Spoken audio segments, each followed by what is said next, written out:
Taidy lived in a village surrounded by mountains. She was a bright child, but often did everything her own way. The stream in the evening reflected a soft orange light, as if melting into the sky. Taidy waded into the water, ignoring the warnings of the adults standing on the bank. "Get out of the water, it's slippery." She giggled softly, splashing water on herself. "So what if it's slippery? I'm fine." In her mind, fun was more important than anything, more important than anyone else's reason. A cool breeze brushed against her face as she stood on the high wooden roof. Below, the adults were shouting incessantly, "Come down, it's very dangerous." But Taidy rolled her eyes and replied playfully, "I want to enjoy the view." This world was like a playground to her, no boundaries, no prohibitions to worry about. The night was so quiet you could hear the grass rustling. Taidy crept to the back pen and opened the cage, whispering, "Please, let them go. It's so sad." The sound of small footsteps fleeing echoed through the pen, creating a commotion. Several adults rushed out with flashlights. One of them spoke softly but clearly enough for her to hear. "This child will have to learn on her own." She paused for a moment. She didn't understand why everyone had such expressions, and she didn't intend to understand. The playground in the morning was filled with the gentle whistling of the wind. Taidy's friends were whispering about the Valley of Echoes with apprehensive expressions. Legend had it. They say that anyone who enters will hear sounds that aren't their own, one added.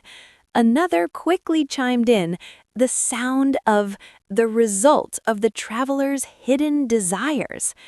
Taidy paused for a moment, then grinned widely. "The stranger it is, the more I want to go." Everyone's faces instantly changed color. The village elders quickly heard the news.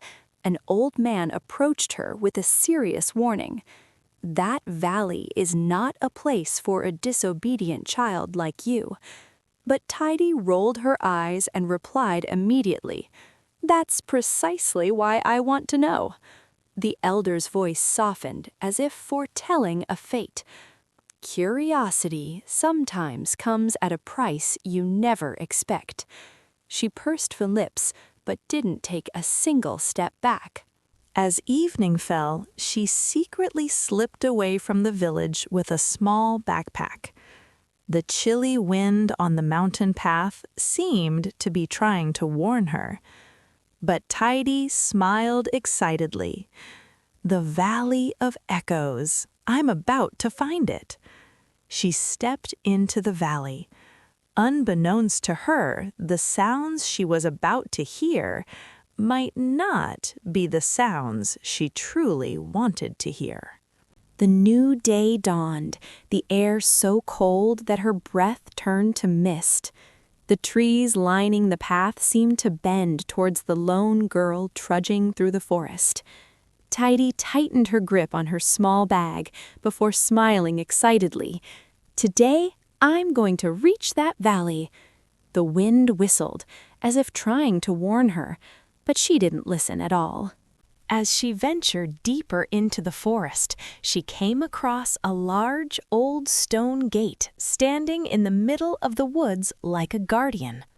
Glowing letters adorned the gate, reading, "Those who act impulsively without thinking will encounter the opposite of their desires." Taidy chuckled. Wow, such a threat is only for cowards.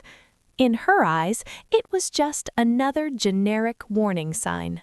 The moment her fingertips touched the cold stone, the ground trembled slightly, as if the valley was breathing. Leaves fell in a thudding roar, as if whipped by an invisible force. Taidy flinched slightly, but her eyes lit up. Wow, this is even more amazing. Little did she know that this touch was a sign that the valley had sensed her presence, and every step from this point would never be the same again. Deep in the valley, the sound of flowing water echoed. The silence was so profound she could hear her own heartbeat.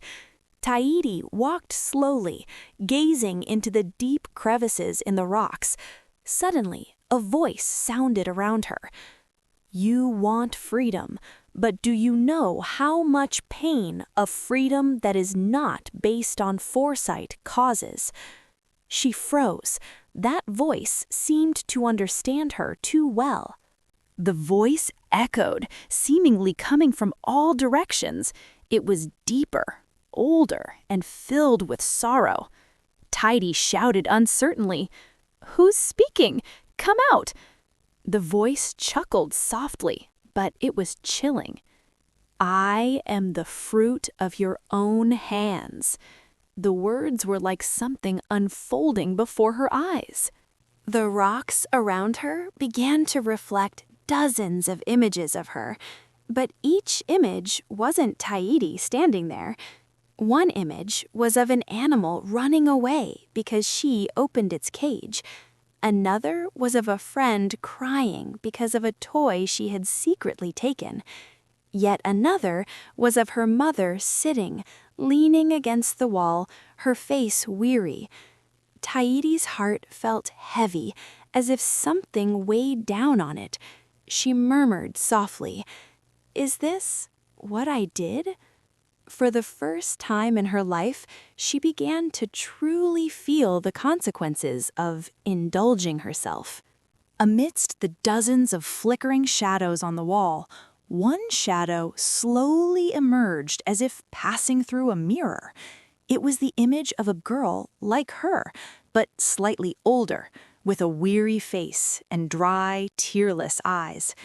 "You did everything because you wanted to," it said in a soft but sharp voice, "and I am what you will become if you continue to act on your impulses without thought."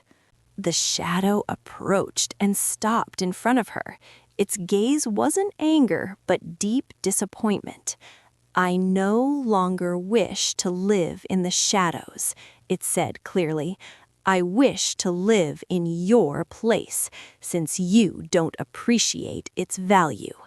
Taidy took a step back. "No, that's my life!" But the shadow smiled sadly, as if it knew the answer already. "You let your own life slip away too long ago." The shadow swiftly grabbed Taidy's hand. The coldness of the touch made her flinch. At the same time, the sound of rocks scraping echoed loudly. The entrance to the valley slowly closed, like a giant gate swallowing the last rays of light. Taidy cried out, "Let go! I don't want to disappear yet." But the shadow replied softly, "If you don't know the value of your own life, I will use it instead." And the valley seemed to be deciding her fate. Taidy ran as fast as she could, but with every step, images of the past rushed after her like shadows. Images of animals fleeing in panic, friends crying, her mother exhausted to the point of near collapse. The echoes of the valley weighed heavily on her heart. She screamed, "Enough! I don't want to see any more!" All the images froze, as if the valley was waiting for her next words. Her voice trembled, almost too soft to speak. "I didn't think doing what I wanted would cause others trouble." She swallowed her tears before speaking slowly and clearly. "I was wrong. I'm truly sorry." The moment the word sorry left her lips, the sorrowful shadow slowly trembled like melting water. The darkness in the valley began to diminish. A faint, warm light began to filter in from above. A soft, golden light pierced through the mountaintops. It was so warm she could feel her breath relax. The shadow before her seemed to weaken, but it hadn't disappeared. It turned to look at her with eyes that weren't anger, but hesitation. The mountains still trembled gently, as if waiting to hear Taidy's crucial decision, because admitting guilt was only the first step. The shadow gazed at her intently, as if pierced through her heart. An apology doesn't erase what happened, but it gives you a chance to change. It extended two hands. On one side was the path back to the village. On the other was a world where anything was possible, but devoid of people, love, and laughter. Which path will you choose? The echo reverberated, making her feel as if her heart was being squeezed. Although her mind was still confused, her heart answered instantly without thinking. She quickly grasped the hand that led her back home. I want to go back, to make everything better, and to be a prettier child. Her voice was filled with sincerity and hope. The valley around her began to brighten like never before. The shadow gazed at the hand she had chosen, before smiling faintly for the first time since its appearance. Good. You have chosen a future where people await you. Its form slowly dissolved into dust of light, floating into the sky as if freed from long-held bondage. The morning light pierced through the vast valley, as if a new path had begun for Taidy, but her story was not yet over. The moment Taidy stepped out of the valley, the adults who had been searching for her for hours cried out in relief. She hugged her mother so tightly that her arms trembled. For the first time, she felt the value of being cared for. Her mother's heart beat slowly but steadily, as if saying, I'm back, all right. Several days later, Taidy had changed, little by little, but noticeably. She helped her friends put away their toys. She listened to warnings before being mischievous. She thought before acting. And when she made a mistake, she would sincerely say, I'm sorry. Everyone began to look at her with a new smile, and she felt proud of herself like never before. Every night before bed, she would often hear the gentle breeze rustling through the window, like an echo whispering from the valley. Freedom is a gift, but it must be used with a heart that thinks of others. Otherwise, that freedom will turn around and hurt you first. Taidy smiled, pulling the blanket up over her shoulders, because she knew well that the girl who walked into the valley that day was not the same girl who had returned.